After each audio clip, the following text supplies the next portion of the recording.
Haji Marjali BSA mempunyai 2 channel.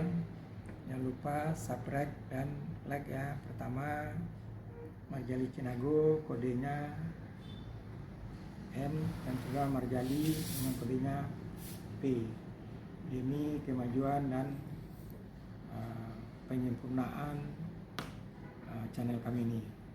Baik, selanjutnya apabila dan apa sebabnya dari bagaimana Raja Hindu meninggalkan tanah Minangkabau ini tiadalah dapat diketahui. Hanya kemudian sesudah datangnya orang Belanda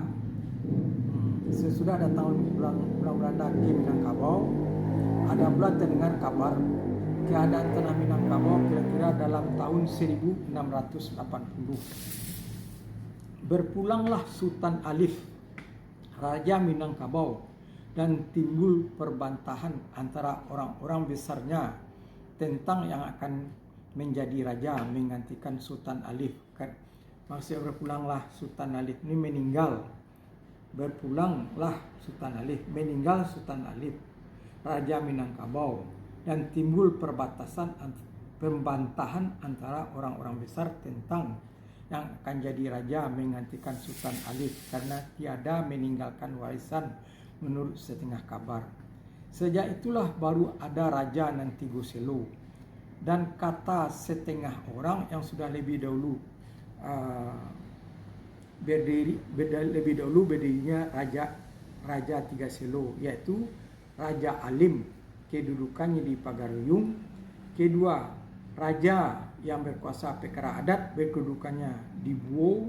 Dan ketiga, Raja Ibadat yang berkuasa perkara agama, kedudukannya di Sumpur Kudus, Sijunjuang. Ketiga raja ini dibantu oleh Basa Ampek Balai. Jadi ketiga raja ini dibantu pula oleh Basa Ampek Balai. 1. Bandaharo atau titah di Tuanku Tarap.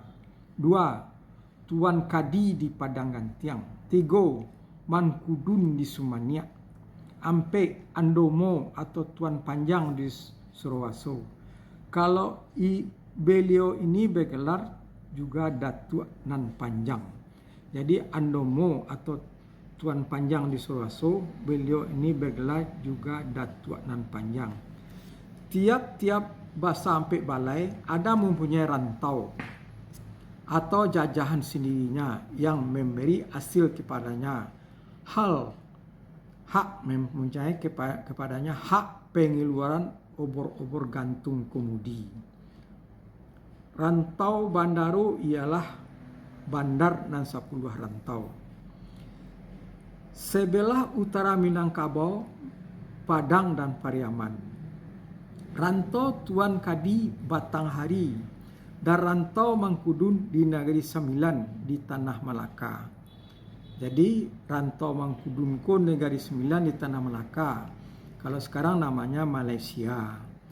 Segala perkara adat dibawa dulu kepada Raja Adat, dan kalau perkara agama dibawa dulu kepada Raja Ibadat di Sumpur Kudus, dan kalau tiada selesai juga baru dibawa kepada Raja Alam.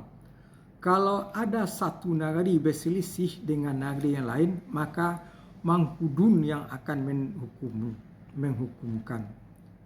Kalau tiada juga selesai baru sampai pula kepada Raja Alam. Lain dari Basa Ampek Balai itu, ada pula orang besarnya Minangkabau, yaitu maksudnya Basa Ampek Balai itu ada pula orang besarnya Minangkabau, yaitu Tuan Gadang di Batipuah. Pangkatnya Panglima Perang. Semasa Perang Padri di Minangkabau ini, yaitu dari tahun 1821 sampai tahun 1837, keturunan Raja Minangkabau itu habis dibunuh orang Padri. Hanya Raja Alam Muwaningsah atau Alam Muwaningsah yang dapat lari melarikan diri dalam tahun 1822. Raja ini dipanggil pulang oleh Tuan Kolonel Raab dan dia diangkat menjadi Regentep di tanah datar. Akan tetapi dalam tahun 1833 Raja Alam Muningsah itu ditangkap dan dibuang ke Betawi. Dan pada 21 bulan Maret 1840 berpulanglah di situ Raja Alam Muningsah itu.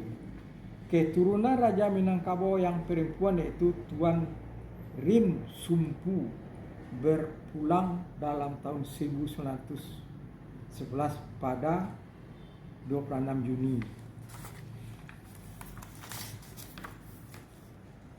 Patut juga disebutkan bahasa dalam abad yang ke-8 bahasa Raja Mangkudun ada mengirim 5 orang raja berturut-turut ke Negeri Sembilan Melaka dari tahun 1770 sampai tahun 1882. Raja yang datang dari Minangkabau memerintah di situ dengan memakai gelar yang dipertuan besar dari Sari Menanti. Sesudah zaman Hindu itu kekuasaan Raja Minangkabau hampir tiada lagi. Tiap-tiap nagari dan pelarasan berdiri sendiri-sendirian. Perselisihan satu nagari dan nagari yang lain tiada ada yang menyelesaikan. Perselisihan antara negari-negari tiada ada yang menyelesaikannya. Peperangan ini betul ada Raja Minangkabau menyuruh menegakkan bendera kuningan di medan peperangan. Akan tapi kebanyakan tidak berhasil dan peperangan terus menjadi juga